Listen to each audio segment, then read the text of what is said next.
और अब रुक कर लेते हैं राजस्थान सुपर 100 का। दुनिया भर में कोरोना संक्रमण के बीच वैक्सीन पासपोर्ट की भी चर्चा है। कई देश इसके समर्थन में हैं, लेकिन भारत ने इसका विरोध किया है।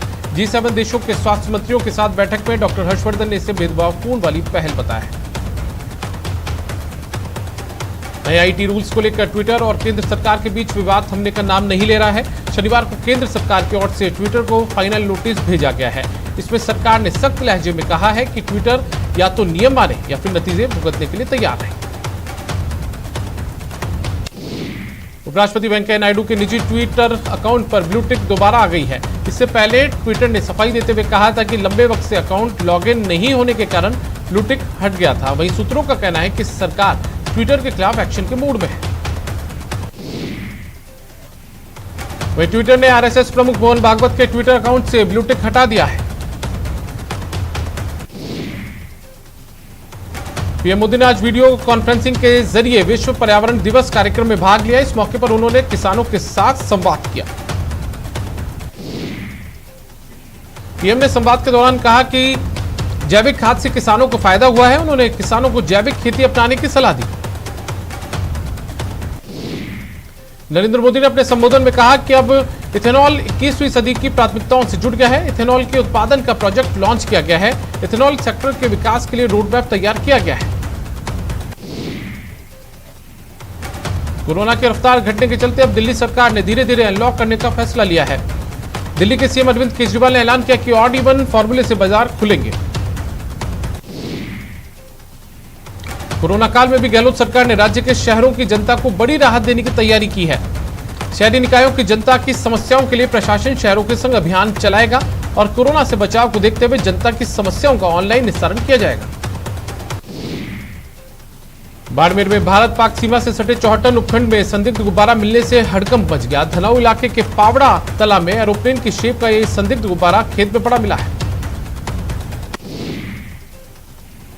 बीकानेर के खाजूवाला में जेसीबी मशीन जब्त कर एक आरोपी को गिरफ्तार किया गया है। विभाग को वन भूमि पर अवैध खनन की शिकायतें मिली थी। देश में कोरोना संक्रमण की रफ्तार पर ब्रेक लगता दिखाई दे रहा है, लेकिन कोविड महामारी से मरने वालों के आंकड़े में उतार चढ़ाव जारी है। भारत में बीते 24 घंटे में 1.20 लाख नए कोरोना केस सामने आए हैं, जो करीब 2 महीने में अब तक एक दिन में सबसे कम नए केस है। प्रदेश में 24 घंटे में 1006 केस सामने आए हैं, जबकि इस दौरान 40 ने दम तोड़ा है। साथ ही 4370 लोग रिकवर हुए हैं। बाल संरक्षण आयोग की सदस्य वंदना व्यास भरतपुर पहुंची, जहां आयोग की सदस्य ने जनाना अस्पताल और आरबीएम अस्पताल की व्यवस्थाओं का जायजा लिया। अस्पताल में गंदगी को देख आयोग की सदस्य ने अधिकारियों के खिलाफ नाराजगी जताई। चिकित्सा और स्वास्थ्य मंत्री डॉक्टर रघु शर्मा आज एक दिवसीय दौरे पर अपने निर्वाचन क्षेत्र केकड़ी सरवाड़ रहेंगे। Doctor Raghu Sharma block level अधिकारियों के साथ बैठक भी लेंगे।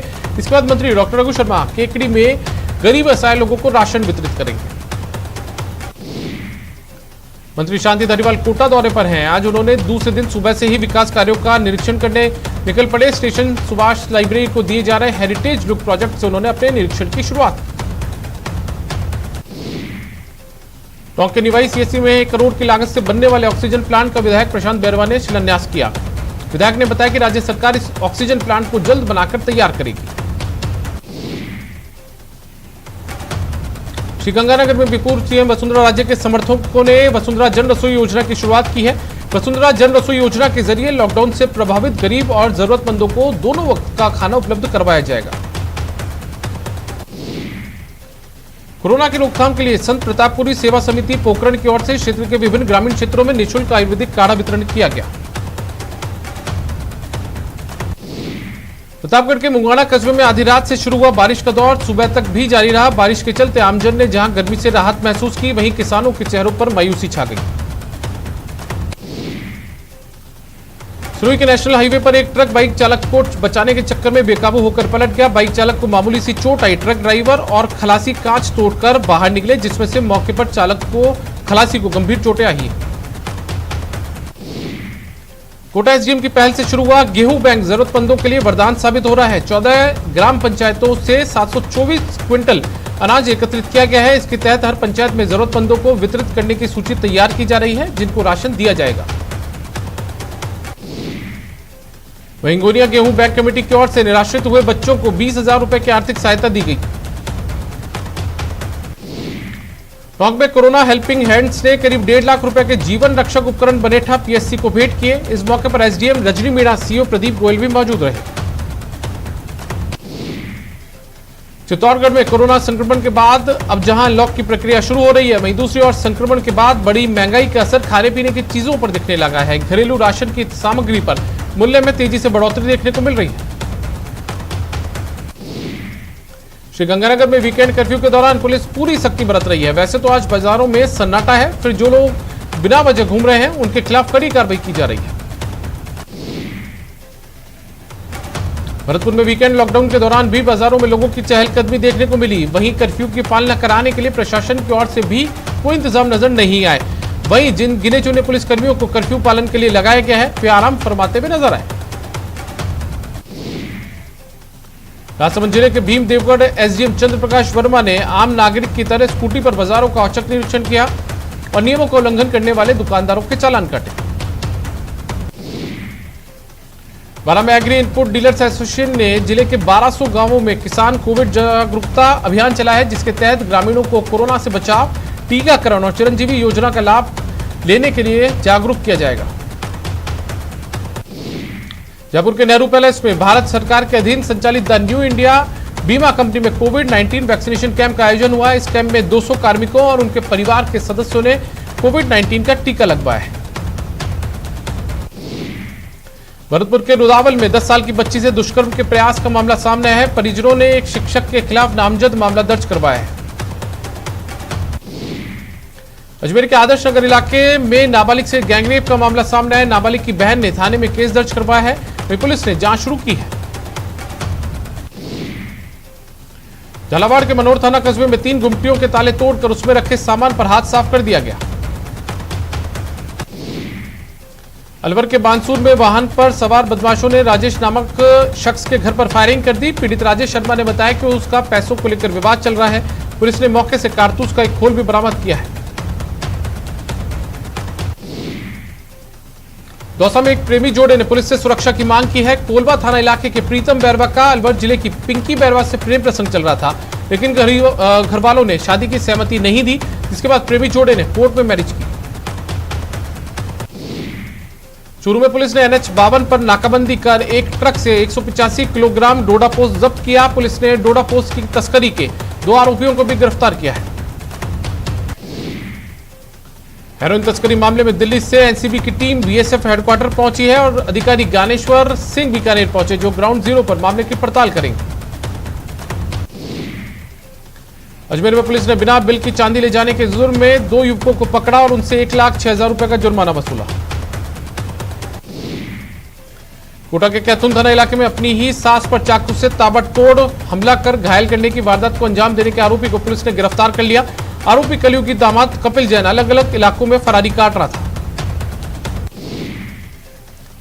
बीकानेर में पांचों पुलिस ने कार्रवाई करते हुए हथियार के साथ 2 आरोपियों को गिरफ्तार किया है। पुलिस ने आरोपियों से एक देसी पिस्टल और एक देसी कट्टा बरामद किया है। सुरई में पुलिस तस्कर गठबंधन के मामले में एसीबी जयपुर में भी केस दर्ज करने की जानकारी सामने आई है। सूत्रों के मुताबिक पुलिस कांस्टेबल देवेंद्र ने सिरोही एसपी के नाम पर 1.5 लाख रुपए की मांग के केस को एसीबी ने दर्ज कर लिया है। सिरोही के हिंडौन सिटी में नकापोश चोरों ने बीती रात एक किराना थोक व्यापारी के यहां से लाखों रुपए की चोरी को अंजाम दिया है। चोरों ने दुकान के 3 शटर तोड़कर वारदात को अंजाम दिया है। चोरी की वारदात दुकान में लगे सीसीटीवी में कैद हो गई है। कोटपुतली के शाहपुरा थाना पुलिस ने कार्रवाई करते हुए लॉकडाउन के दौरान अवैध रूप से शराब का भंडारण करने और उसकी बिक्री करने वाले आरोपी को गिरफ्तार किया है। आरोपी कई दिन से फरार चल रहा था। झुंझुनू में दुष्कर्म के आरोपी ने बाल उपचारी को चकमा देकर कोविड के सेंटर से भाग गया। पुलिस ने 2 घंटे बाद ही उसे पकड़ लिया। अलवर में रिको के वाटर सप्लाई सेंटर में संदिग्ध परिस्थितियों में एक व्यक्ति का शव मिला, जिससे इलाके में सनसनी फैल गई। बूंदी के डाबी कस्बे में घर के बाहर एक वृद्ध महिला का शव मिलने से सनसनी फैल गई। पड़ोसियों ने पुलिस को सूचना दी। फिलहाल पुलिस मामले की जांच में जुटी है। झालावाड़ के डग थाना क्षेत्र में एक भीषण सड़क हादसे में 2 बाइकों में जोरदार भिड़ंत हो गई, जिसमें दोनों बाइक चालकों की मौके पर ही दर्दनाक मौत हो गई। तो वही बाइक सवार एक अन्य युवक गंभीर रूप से घायल हो गया। कोटपुतली के रैनवाल थाना इलाके में रेलवे स्टेशन के पास बीती रात एक युवक ट्रेन की चपेट में आने से उसकी मौत हो गई। हादसा इतना विभत्स था कि युवक का शरीर टुकड़ों में बिखर गया। चूरू में NH-58 पर देर रात सड़क हादसा हुआ है। हरिद्वार जाने वाली बस से नागौर की ओर से आ रहा एक पाइप से भरा ट्रक टकरा गया, जिसके बाद स्लीपर बस पलटी खा गई। बस में सवार करीब 20 यात्री घायल हो गए। दौसा के मेहंदीपुर बालाजी इलाके में पति पत्नी अपने बच्चों के साथ बाइक से जा रहे थे। इसी दौरान बाइक पर बैठी महिला की साड़ी व्हील में फंस गई, जिससे बाइक बेकाबू हो गई और हादसे का शिकार हो गई। हादसे में पूरा परिवार गंभीर रूप से जख्मी हो गया। सुरई के नेशनल हाईवे पर एक ट्रक बाइक चालक को बचाने के चक्कर में बेकाबू होकर पलट गया। गनीमत रही कि किसी भी तरह की कोई जनहानि नहीं हुई। बाइक चालक को मामूली सी चोट आई है। ट्रक ड्राइवर और खलासी कांच तोड़कर बाहर गिर गए, जिससे मौके पर खलासी को गंभीर चोटें आई हैं। जैसलमेर में मोहनगढ़ के नहरी क्षेत्र में एक बाइक के गड्ढे में गिरने से बाइक सवार की मौत हो गई। शुक्रवार को दोपहर बाद ग्रामीणों का गड्ढे में बाइक गिरी हुई दिखी तो साथ ही एक व्यक्ति भी मृत पाया गया, जिसकी सूचना ग्रामीणों ने मोहनगढ़ पुलिस थाने में दी। चूरू के सुजानगढ़ में अपने ही घर में एक युवक ने फांसी लगाकर आत्महत्या कर ली है। सूचना पर पुलिस मौके पर पहुंची और शव को राजकीय अस्पताल में भर्ती करवाया गया है। अलवर जिले के बैरोड उपखंड के श्यामपुर गांव के पास बनी शराब कंपनी के सैनिटाइजर प्लांट में आग लग जाने से हड़कंप मच गया। सूचना पर दमकल की गाड़ी मौके पर पहुंची और आधे घंटे में आग पर काबू पाया गया। सॉइल स्केल्ड वाइपर सांप को कोटा के श्रीनाथपुरम इलाके के एक मकान से स्नैक कैचर गोविंद शर्मा ने रेस्क्यू किया है। यह सांप अधिकतर पहाड़ी इलाकों में पाया जाता है। मुंबई में महंगाई के खिलाफ प्रदर्शन कर रहे यूथ कांग्रेस कार्यकर्ताओं की पुलिस से झड़प हो गई, जिसके बाद पुलिस ने लाठीचार्ज किया। कोटा के वार्ड नंबर 62 के निवासियों ने यूआईटी के अधिकारियों पर मिलीभगत कर अतिक्रमण के नाम पर परेशान करने का आरोप लगाया है और जिला कलेक्टर को ज्ञापन सौंपकर अनावश्यक कार्रवाई रुकवाने की मांग की है। डूंगरपुर में यूथ कांग्रेस ने महंगाई के विरोध में प्रदर्शन किया। प्रदेश अध्यक्ष गणेश घोगरा के नेतृत्व में यूथ कांग्रेस के कार्यकर्ता कलेक्ट्रेट पर एकत्रित हुए और केंद्र सरकार का पुतला फूंका। बढ़ती महंगाई और बेरोजगारी को लेकर युवक कांग्रेस ने पूरे प्रदेश में प्रदर्शन किया, जिसके तहत कांग्रेस के युवा कार्यकर्ताओं ने जयपुर में भी प्रदर्शन किया। बनी पार्क स्थित युवा कांग्रेस कार्यालय पर कार्यकर्ताओं ने पेट्रोल डीजल की कीमतों का विरोध किया। जयपुर में सफाई व्यवस्था बिगड़ गई है क्योंकि दोनों नगर निगम के सफाई कर्मचारी हड़ताल पर चले गए हैं। प्रतापगढ़ की दलोट कस्बे के जैन समाज के लोगों ने विकास अधिकारी को ज्ञापन सौंपकर अनूप मंडल पर कार्रवाई की मांग की है। अनूप मंडल पर जैन धर्म और जैन साधु साध्वियों के खिलाफ दुष्प्रचार कर जहर घोलने का आरोप है। राजसमंद जिले के आमेर कस्बे में स्वास्थ्य कर्मियों ने अपनी मांगों को लेकर एसडीएम को मुख्यमंत्री के नाम ज्ञापन सौंपा। दरअसल राजस्थान में सबसे पहले महिला स्वास्थ्य कार्यकर्ता द्वारा पदनाम परिवर्तन की पहल की गई। मोहनगढ़ में पिछले 15 दिनों से 5 चोरियां हो चुकी है। हैरानी की बात यह है कि इनमें से अभी तक एक भी चोरी का खुलासा नहीं हो पाया है। यह लगातार हो रही चोरियों को लेकर व्यापार मंडल ने थानाधिकारी अरुण कुमार को ज्ञापन भी सौंपा है। चूरू में कलेक्ट्रेट के बाहर संयुक्त किसान मोर्चा ने कृषि कानूनों की प्रतियां जलाकर क्रांति दिवस मनाया। अलवर जिले में संयुक्त किसान मोर्चा ने सदस्यों ने अलवर सांसद के निवास पर कृषि कानूनों की प्रतिलिपि जलाकर प्रदर्शन किया। श्रीगंगानगर में कृषि कानूनों को वापस लेने की मांग को लेकर आज किसानों ने कृषि कानूनों की प्रतियां जलाकर केंद्र सरकार से कानून रद्द करने की मांग की है। वहीं विरोध प्रदर्शन में कोरोना गाइडलाइन पूरी तरह से साइडलाइन हो गई। कृषि कानूनों के विरोध में सीकर में किसान संगठनों ने सांसद सुमेधानंद सरस्वती के कार्यालय और आवास के बाहर नए कृषि कानूनों की प्रतियां जलाई। इसके साथ साथ केंद्र सरकार के खिलाफ जमकर नारेबाजी की गई। झुंझुनू में आंदोलनरत किसानों ने कृषि कानूनों को 1 साल हो जाने के विरोध में कलेक्ट्रेट पर प्रदर्शन किया। कृषि कानूनों के आदेशों की प्रतियां भी इस दौरान जलाई गई। बीकानेर में आज संयुक्त किसान मोर्चा के देशव्यापी आह्वान पर सांसद सेवा केंद्र का घेराव किया गया और जमकर नारेबाजी करते हुए कृषि कानूनों की प्रतियां जलाई गई।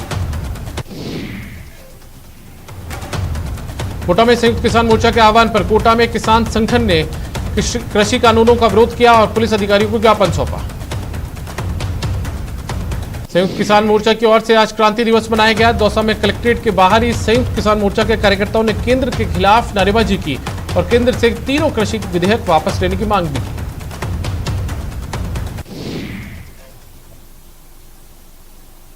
नेटवर्क 18 फेडरल बैंक संजीवनी गाड़ी भारत के कोविड प्रभावित जिलों में जा रही है। वैक्सीन के लिए जागरूकता फैलाने की हमारी इस मुहिम को आप भी अपना सहयोग दीजिए।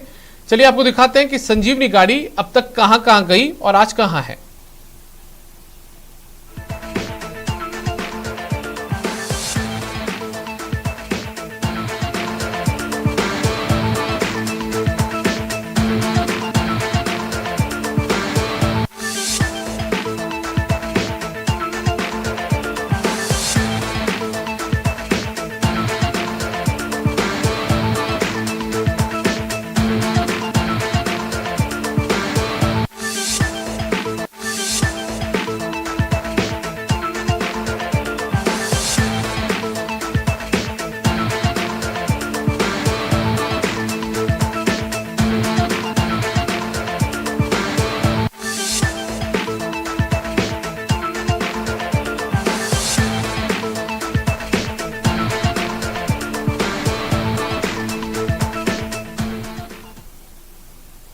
और इस बुलेटिन में फिलहाल इतना ही। नमस्कार।